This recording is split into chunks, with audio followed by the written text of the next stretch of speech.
আসসালামু আলাইকুম। সর্বশেষ মুসলিম বিশ্ব এবং আন্তর্জাতিক অঙ্গনে এবং খবরাখবরে আপনাদেরকে স্বাগতম। এই মুহূর্তে আমাদের হাতে এসে পৌঁছেছে কিছু গুরুত্বপূর্ণ ভয়ানক আন্তর্জাতিক সংবাদ। এই সংবাদগুলোর শিরোনাম আপনাদের জানিয়ে দিচ্ছি। এবার যুদ্ধবিরতির মধ্যেও লেবাননে ইসরায়েলি হামলা, নিহত 2। আরো জানিয়ে দেব, ইউক্রেন যুদ্ধে রাশিয়ার আত্মরক্ষার অধিকার রয়েছে বলছে কিং জং উন।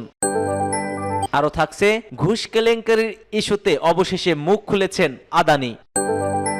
একই সঙ্গে জানিয়ে দিচ্ছি, আলেপ্পোর পরাস্ত সিরিয়া বাহিনী হতবাক হয়েছেন বিশ্লেষকেরা। এবং সর্বশেষ জানিয়ে দিচ্ছি, গৃহযুদ্ধের দাবানলে পড়ছে সিরিয়া। এতক্ষণ শুনছিলেন সংবাদ শিরোনাম, এবার বিস্তারিত।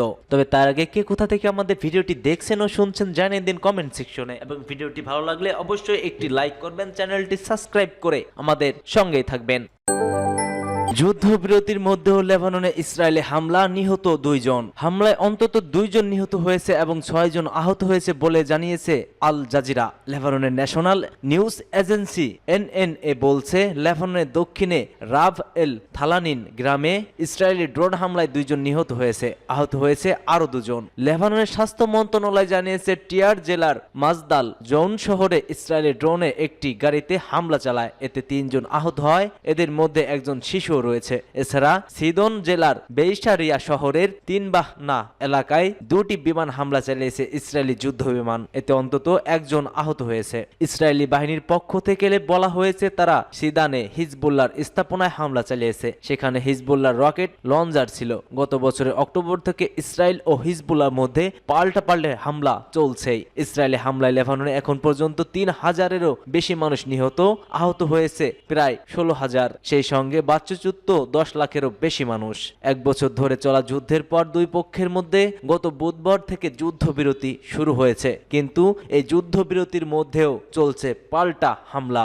ইউক্রেন যুদ্ধে রাশিয়ার আত্মরক্ষার অধিকার আছে বলছে কিং জং উন। উত্তর কোরিয়ার নেতা কিং জং উন বলছে, ইউক্রেন যুদ্ধে রাশিয়ার আত্মরক্ষার অধিকার রয়েছে। এই খবর নিশ্চিত করেছে আল জাজিরা। রাশিয়ার প্রতিরক্ষা মন্ত্রীর আন্দ্রেই বেলোসোভের সঙ্গে বৈঠকে এই মন্তব্য করেন তিনি। রয়টার্স উত্তর কোরিয়ার রাষ্ট্রীয়ত্ব বার্তা সংস্থা কেসিএনএ এর বরাত দিয়ে প্রতিবেদনে জানায়, রাশিয়ার প্রতিরক্ষা মন্ত্রীর সঙ্গে বৈঠকে কিম জং উন বলেছেন, কিয়েভ সরকারকে তাদের দূরপাল্লার অস্ত্র ব্যবহার করে রাশিয়ার উপর আক্রমণ চালাতে বাধ্য করেছে। রাশিয়াকে এখন শত্রু শক্তির বিরুদ্ধে প্রতিশোধ নেয়ার পদক্ষেপ নিতে হবে। কিং আরো বলেন, রাশিয়ার সার্বভৌমত্ব ও আঞ্চলিক অখণ্ডতা রক্ষায় রাশিয়ার প্রতি সর্বদা সমর্থন জানাবে উত্তর কোরিয়া সরকার, সেনাবাহিনী এবং জনগণ।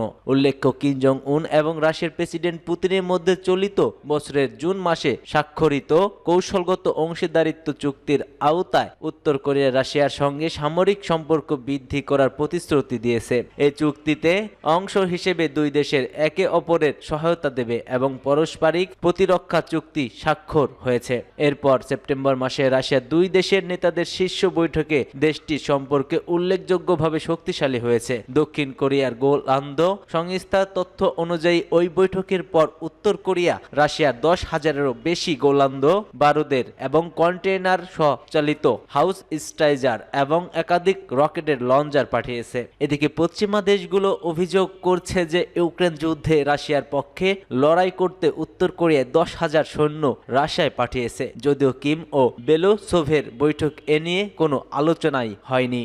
ঘুষ কেলেঙ্কারি ইস্যুতে অবশেষে মুখ খুলেছেন আদানি। আদানি ইস্যুতে সম্প্রতি উত্তপ্ত ভারতের রাজনৈতিক অঙ্গন। মোদী সরকারের বিরুদ্ধে আদানির পক্ষে নেয়ার অভিযোগ আনে বিরোধী দলের নেতারা। যদিও এই বিষয়ে এতদিন কোনো মন্তব্য করেননি মূল ঘটনার কেন্দ্রবিন্দুতে থাকা গৌতম আদানি। ভারতের রাজস্থানে পুরস্কার বিতরণী অনুষ্ঠানে অংশ নেন আদানি। মার্কিন আদালতে গ্রেপ্তারি পরোয়ানার পর প্রথম জনসমক্ষে আসেন এই ধনকুবের। এবার নিজের প্রতিষ্ঠানের বিরুদ্ধে ঘুষ কেলেঙ্কারি নিয়ে মুখ খুললেন তিনি। আদানি গ্রুপের চেয়ারম্যান গৌতম আদানি বলেন, তার প্রতিষ্ঠান বিশ্বমানের নিয়ন্ত্রক নীতিমালা অনুসরণের প্রতিশ্রুতিবদ্ধ।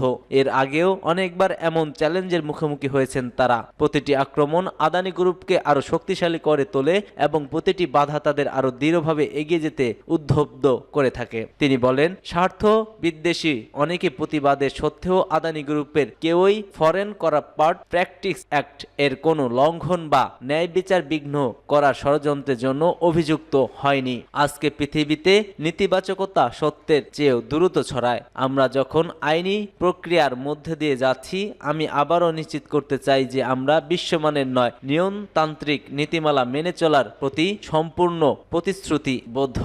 আলেপ্পোতে পরাস্ত হয়েছে সিরিয়ান বাহিনী, হতবাক হয়েছেন বিশ্লেষকেরা। সিরিয়ার দ্বিতীয় বৃহত্তম শহর আলেপ্পোর ভেতরে এবং আশেপাশে সিরিয়ার বাহিনী দ্রুত পরাজয়ের অনেক পর্যবেক্ষক অবাক হয়েছেন এবং দেশটির অনেক অংশে একই রকম ঘটনাও ঘটেছে। সিরিয়ার উত্তর অঞ্চলে অর্থনৈতিক রাজধানী আলেপ্পো থেকে সরকারি বাহিনী নিজেদের প্রত্যাহার করে নেয়ার পর শহরের অভ্যন্তরে গুলি চালায় দেশটির প্রেসিডেন্ট বাশার আল আসাদের বিরোধী বিদ্রোহী যোদ্ধারা। ছড়িয়ে পড়া কিছু অপেশাদারী ভিডিওতে দেখা গিয়েছে বিদ্রোহী যোদ্ধারা আলেপ্পো বিশ্ববিদ্যালয় এবং সেখানকার প্রাদেশিক সরকারের সদর ফতর সহ শহরটির কেন্দ্রস্থলে সাদালাহ জাবির চত্বরে নিয়ন্ত্রণ গ্রহণ করেছে। সৌদি নেতৃত্ব অধীন আল আরাবিয়া টিভি জানিয়েছে সিরিয়ার সরকারি বাহিনী আলেপ্পোর সামরিক ও অসামরিক বিমানগুলো থেকে নিজেদের প্রত্যাহার করে নেয়। আবুধাবি ভিত্তিক স্কাই নিউজ আরাবিয়া বিদ্রোহী রাজে সামরিক বাহিনীর বিভিন্ন বিমানবন্দর নিয়ন্ত্রণ করেছে, তার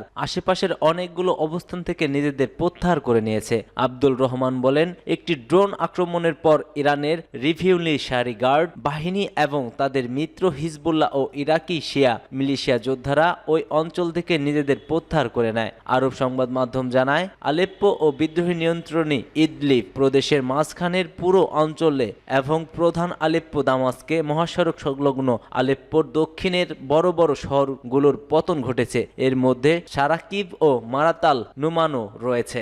গৃহযুদ্ধের দাবানলে পড়ছে সিরিয়া। সরকারি বাহিনী ও বিদ্রোহীদের সংঘর্ষে উত্তপ্ত সিরিয়া। গৃহযুদ্ধের দাবানলে আবারও পুড়তে শুরু করেছে পুরো দেশ। নিহতের সংখ্যাও বেড়েছে হুড়হুড়িয়ে। বুধবার শুরু হওয়া বিদ্রোহীদের অভিযানে এখন পর্যন্ত 400 জনেরও বেশি মানুষ নিহত হয়েছে। এরই মধ্যে দেশটির ঐতিহাসিক ও বৃহত্তম শহর আলেপ্পোর অধিকাংশের নিয়ন্ত্রণও নিয়ে নিয়েছে বিদ্রোহীরা। এদিকে বিদ্রোহী বাহিনীকে দমনে 2016 সালের পর শনিবার রাশিয়া প্রথমবারের মতো আলেপ্পোর বিভিন্ন অংশে বিমান হামলা চালিয়েছে বলে জানিয়েছে ব্রিটিশ সংবাদ মাধ্যম BBC. Syrian observatory for human rights জানিয়েছে বুধবার শুরু হওয়া অভিযান ক্রমশত বাড়ছে। দুই পক্ষের সংঘর্ষে এখন পর্যন্ত 300 জনেরও বেশি নিহত হয়। এর মধ্যে 20 জনের বেশি বেসামরিক নাগরিকও রয়েছেন। এই অভিযান গত কয়েক বছরের মধ্যে সিরিয়া সরকারের বিরুদ্ধে সবচেয়ে বড় আক্রমণ। বিদ্রোহীরা 2016 সালে সরকারি বাহিনীর ধাওয়া খেয়ে আলেপ্পো থেকে বিতাড়িত হওয়ার পর এবারই প্রথম শহরটিতে প্রবেশ করেছে। বার্তা সংস্থা রয়টার্সের প্রতিবেদনে বলা হয়েছে,